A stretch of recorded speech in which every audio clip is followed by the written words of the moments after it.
For 3 years, Marcus Hayes worked the midnight shift at ValueMart, stocking shelves in aisles no one watched. He reorganized displays without approval. He tracked inventory with precision that made no sense for someone earning $14.50 an hour. The new regional manager, Victoria Cross, fired him on a Tuesday for unauthorized interference. By Friday, when the FBI arrived with a warrant, she would understand that the man she dismissed had been the only thing standing between her stores and a theft operation that had cost similar chains $2.3 million. Marcus was 34 years old. He had the kind of face people forgot immediately after looking at it, which was useful in his line of work. He lived in a one-bedroom apartment on the east side of town with his daughter Riley, who was 7, and Riley's stuffed giraffe named Cargo, who went everywhere she did. The apartment was small and clean. The rent was $890 a month. The math worked if nothing unexpected happened. Riley attended Lincoln Elementary. Marcus made her breakfast at 6:15 every morning after his shift. He walked her to the bus stop, came home, slept until 2 o'clock, picked her up at 3:15, helped with homework, made dinner, and left for work at 10:45. The schedule had not changed in 3 years, since Claire died. Claire had been driving home from her sister's house. A truck ran a red light. The other driver walked away. She did not. Riley was 4 years old. Marcus had been on shift when the call came. He took 1 week off, came back, and never mentioned it to anyone at work. People who knew him then said he became quieter. People who met him after said he had always been that way. Victoria Cross arrived at ValueMart's regional office 6 weeks before she fired Marcus. She was 29 years old, Yale MBA, hired to modernize operations and eliminate inefficiencies. Her first week, she received a report flagging inventory variances at Route 9. Her second week, she reviewed footage and saw Marcus Hayes moving products between sections without scanning them, relocating displays the day shift would have to undo. She called the store manager. "Why is your night stalker reorganizing the floor?" The manager, a man named Paul Hendricks who had worked at that location for 19 years, paused before answering. "Marcus has his own system." "I don't care about his system. I care about protocol. He's never missed a shift, never been late, works harder than anyone I've seen." "That's not what I asked." Paul said nothing. Victoria scheduled a site visit for the following Tuesday.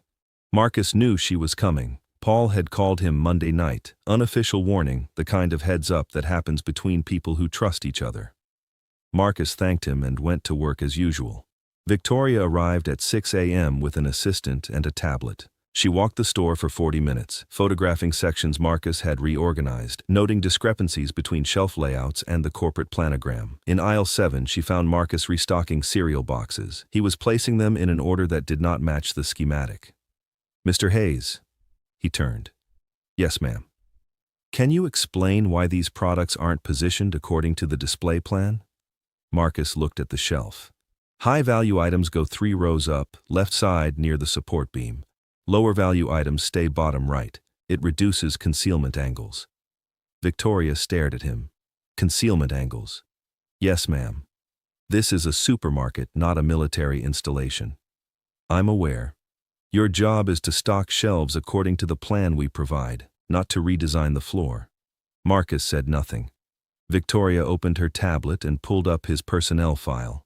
"You've been flagged 17 times for protocol deviations. You've received 3 written warnings. This is your 4th. "I understand." "Do you? Because from where I'm standing, you seem to think the rules don't apply to you." Marcus met her eyes.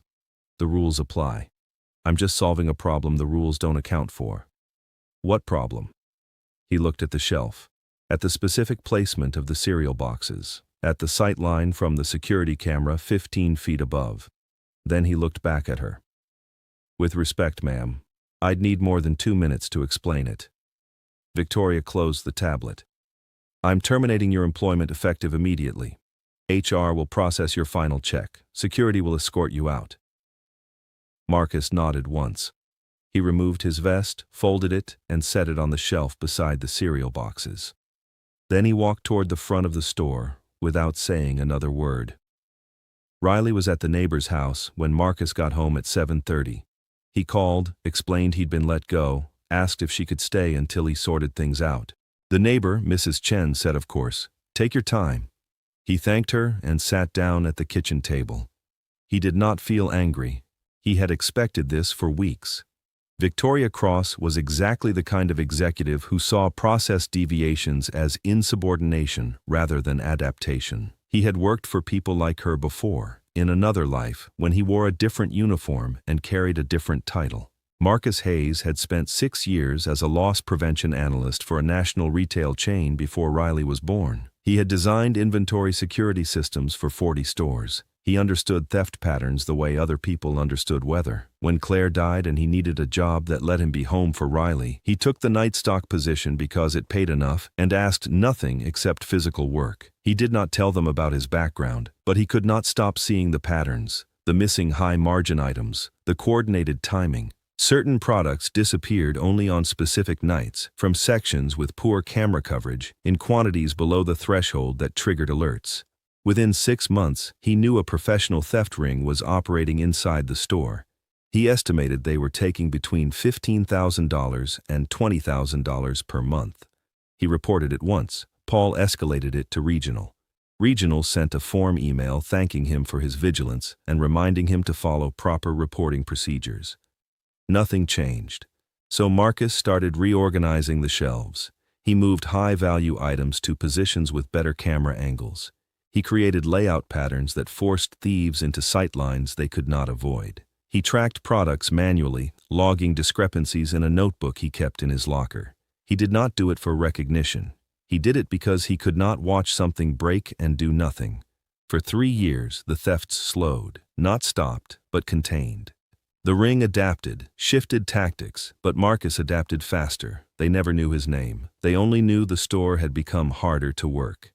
On Wednesday, 2 days after Marcus was fired, Paul Hendricks noticed something wrong. High-margin electronics were missing from the back stockroom. Entire cases, 6 Bluetooth speakers, 14 smartwatches, 9 wireless earbuds. Retail value, $4,200. He checked the logs. No scans, no transfers, gone. Thursday, it happened again. Different products, same method. $6,800. Friday morning, Paul called Victoria. "We have a problem." She arrived at noon with 2 corporate security investigators. They reviewed footage. They found nothing. The cameras in the back stockroom had been repositioned slightly, just enough to create blind spots. Professional work. One of the investigators, a man named Carl Voss, who had been doing this for 20 years, walked the floor slowly. He stopped in aisle 7. He looked at the cereal boxes, now restocked according to the corporate planogram, positioned exactly where they were supposed to be and exactly where the camera could not see them clearly. He turned to Victoria. "Who reorganized this aisle?" "We restored it to protocol earlier this week." "Who had it organized differently before?" Paul spoke before Victoria could. "Marcus Hayes, Night Stalker. You fired him Tuesday." Carl looked at Victoria, then back at the shelf. "Show me everything he changed." They walked the store for 90 minutes. Every section Marcus had reorganized was now a vulnerability. Every product he had repositioned was now accessible to someone who understood camera angles and security gaps. Carl took notes without speaking. When they finished, he asked Paul a single question. "Did Marcus ever report theft concerns?" 3 years ago, Regional didn't follow up. Carl closed his notebook. "Get him on the phone." Victoria started to say something. Carl held up one hand. "Ma'am, with respect, you need to call him now." Marcus was at the park with Riley when his phone rang. Unknown number. He answered anyway. "Mr. Hayes, this is Carl Voss, Corporate Security. I need to ask you some questions about inventory patterns at the Route 9 location." Marcus watched Riley on the swings. "I don't work there anymore." "I'm aware. That's why I'm calling." 20 minutes later, Marcus was standing in the ValueMart back office with Carl, Paul, and Victoria. He had brought the notebook from his locker. 70 pages of handwritten logs, dates, products, quantities, patterns, 3 years of data. Carl read in silence. When he finished, he looked at Marcus. "You documented a professional theft operation for 3 years." "Yes, sir." and you reorganized the floor to disrupt it. I slowed it down. I couldn't stop it. Why didn't you escalate this? I did, once. Nothing happened. So I handled what I could handle. Carl turned to Victoria. This data matches a theft ring we've been tracking across 6 states. They've hit 40 stores. Estimated total loss, $2.3 million. This location should have been one of the highest targets. According to these logs, it became one of the lowest. He looked back at Marcus. You cost them approximately $180,000 per year in lost opportunities. They've been trying to figure out why this store went cold. You're why. Victoria sat down slowly. She did not speak for several seconds. When she did, her voice was quieter. I fired you for doing exactly what we needed you to do. Marcus said nothing. I'm sorry, she said. I made a decision based on incomplete information. That's on me. Marcus looked at Riley's drawing on his phone wallpaper. A house, 2 people, a giraffe. I appreciate that. Carl leaned forward. We need you to consult on this case. Active investigation, FBI's involved. We need someone who understands how they've been operating. I have a daughter. I need a schedule that works around her school. We'll make it work. Victoria stood. I'd like to offer you your position back, with a significant adjustment in title and compensation. Loss prevention specialist, $68,000 annually, full benefits, flexible hours. Marcus thought about Riley's shoes, which were getting tight. About the medical bills from Claire's accident that he was still paying down. About the fact that he had been doing this work for free because he could not walk past something broken without trying to fix it. I'll need it in writing, he said. You'll have it today. The investigation took 4 months. 11 arrests across 3 states.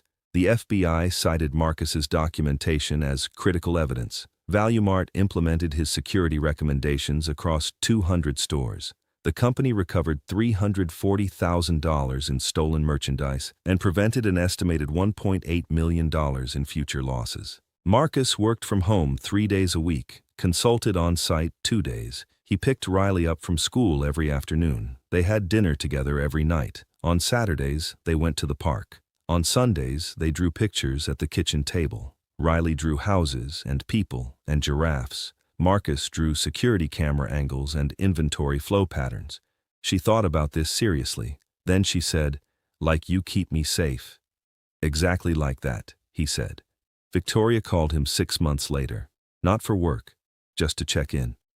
She asked how Riley was doing. He said she was good, growing, still carrying cargo everywhere. Victoria said she was glad.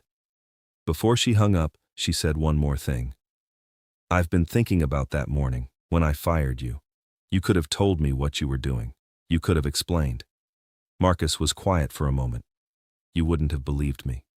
"You're right," she said. "I wouldn't have. I thought I understood the job better than the person doing it. That's a mistake I won't make again." "Good," Marcus said. He went back to work. Riley came home from school. They made dinner together. She told him about a story her teacher read, about a giraffe who learned to fly. He told her that sounded like a very good giraffe. She agreed. That night, after she was asleep, he sat at the kitchen table and wrote 3 more pages of security recommendations for stores in the Northeast region. Not because anyone asked him to, because he saw the pattern and he could not unsee it. Some people fix things loudly. Marcus Hayes fixed them quietly. For 3 years, no one noticed. When they finally did, it was only because he stopped. The absence of his work spoke louder than the presence of it ever had. He did not need credit. He needed Riley to have shoes that fit, and a home that was warm, and a father who came home every night. Everything else was just details. The store still runs his system. The theft rate dropped 73% and stayed there. Victoria built her career on the turnaround. She credits him in every presentation. He has never attended one. He is usually at the park with Riley, watching her on the swings, cargo tucked under her arm, both of them safe in the way that only comes from someone who understands that protection is not about being seen. It is about being there, always, even when no one is watching.